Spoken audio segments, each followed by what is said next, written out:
আমাকে physically assault করা হতো সেদিনই মামুন আমাকে ডাক্তারের কাছে নিয়ে যেত, সেটা কিন্তু করেনি, একটা ওষুধও কিনে দেয়নি।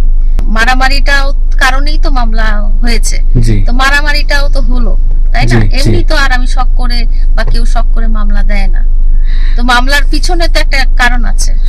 আপনি তো ওই সময় বলছিলেন যে মামুনের সাথে সম্পর্ক আপনারা থাকবেন, আপনি সেদিনকে পর থেকে সম্পর্ক রাখবেন না, আপনারা একটু অভিযোগ করছেন আমাদের কাছে, তবে আপনি তারপরে কন্টিনিউ সম্পর্ক চালিয়ে যাচ্ছেন, আমরা দেখতে পাচ্ছি বিভিন্ন কারণ হচ্ছে যে আমরা দুজন দুজনকে ভালোবাসি, এটা আপনি দুনিয়া উল্টায় গেলেও অস্বীকার করার কোনো উপায় নেই।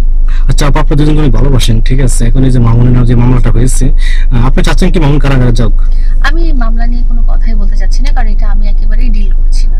মানে এই মামলার ব্যাপারটা আমি একেবারে শুরু থেকে এখন পর্যন্ত আমি কোথাও ডিল করছি না, মানে আমি এটাতে অ্যাটেনশনও দিচ্ছি না, আমি মনোযোগও দিচ্ছি না, এবং এটা নিয়ে আমার কোনো আলাদা করে কোনো সে না। এখন তো মামুন তো পুরো ভয়ে আতঙ্কে আছে, আসলে কখন কোথায় ভয়ে আতঙ্কে আছে, সে কখন গ্রেফতার হয়ে যায়, গ্রেফতারি পরোয়ানা আছে, সেটা আমিও বলতে পারবো না, সেটা ও লয়ারের সাথে ডিসকাস করে, সেটা তার ব্যাপার।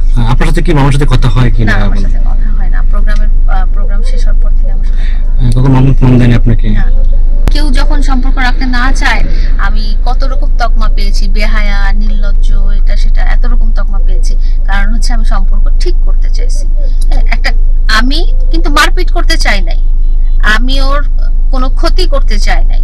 আপনারা কোনোদিন দেখবেন না 4টা বছরে আমি মামুনকে কোথাও ছোট করে একটা কথা বলছি, বা মামুনের খারাপ হোক এরকম কিছু বলছি, বা এমন একটা মানুষ অনেক কিছু বলছে, টোকাই বলছে, হিজলা বলছে, এই বলছে, সেই বলছে, কিন্তু কোনোদিনও আমি সবসময় বলছি, আমার একটা ভিডিও আপলোড হয়েছে, সেখানে লেখা মাই কিং, হ্যাঁ, আমি ওকে রাজার আসনে বসাইছি।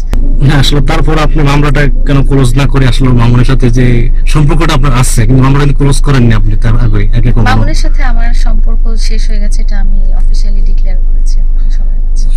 তারপরে কিন্তু মামুনের সাথে আপনারা দেখা যায় বিভিন্ন জায়গায়, দেখা যায় একটা পরিচিত মানুষের সাথে তো দেখা যাবে, মানে এটা কি সবসময় দেখা যাবে আপনার সম্পর্ক কিন্তু আপনি বলছেন নাই? কিন্তু হ্যাঁ, সম্পর্ক নাই, বাট পরিচিত, সে তো অপরিচিত কেউ হয়ে যায়নি, তাই না? এটাও মামুন আপনাদেরকে ক্লারিফাই করেছে যে ও কেন আমাকে স্যালুনে ডেকেছিল, কারণ আমি তো ওর এনিমি না, বা আমি তো ওর অপরিচিত কেউ হয়ে যায়নি, সম্পর্ক নাই, সেটা অন্য ব্যাপার।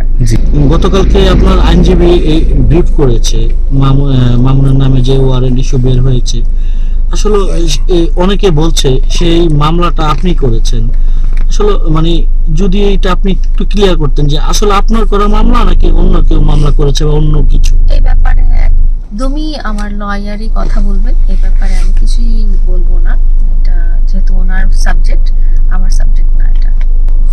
না, হ্যাঁ, লয়ার অলরেডি বলে দিয়েছে, উনি যেটা বলেছেন সেটাই, সেখানে আমার আলাদা না। উনি বলছে বিষয়টা যে আপনার মামলায় মামুন কিন্তু গ্রেফতারি পরোয়ানা হয়েছে মামলার বিরুদ্ধে, এটা যদি উনি বলে থাকেন তাহলে এটা তার মানে তার সাবজেক্ট আর কি, তাহলে উনি তো আর মিথ্যা বলবেন না। গ্রেফতারি পরোয়ানাটা তো আসলে আপনাদেরকে লয়ার সবই ক্লারিফাই করেছেন যে মামলাটা কত তারিখে হয়েছে, কতগুলো শুনানি হয়েছে, এবং কি কারণে গ্রেফতারি পরোয়ানা হয়েছে, এটা মামুন নিজেও বলেছে এবং লয়ারও বলেছেন। আমার মনে হয় না আমার নিজে থেকে আর বলার কিছু আছে সাবজেক্ট।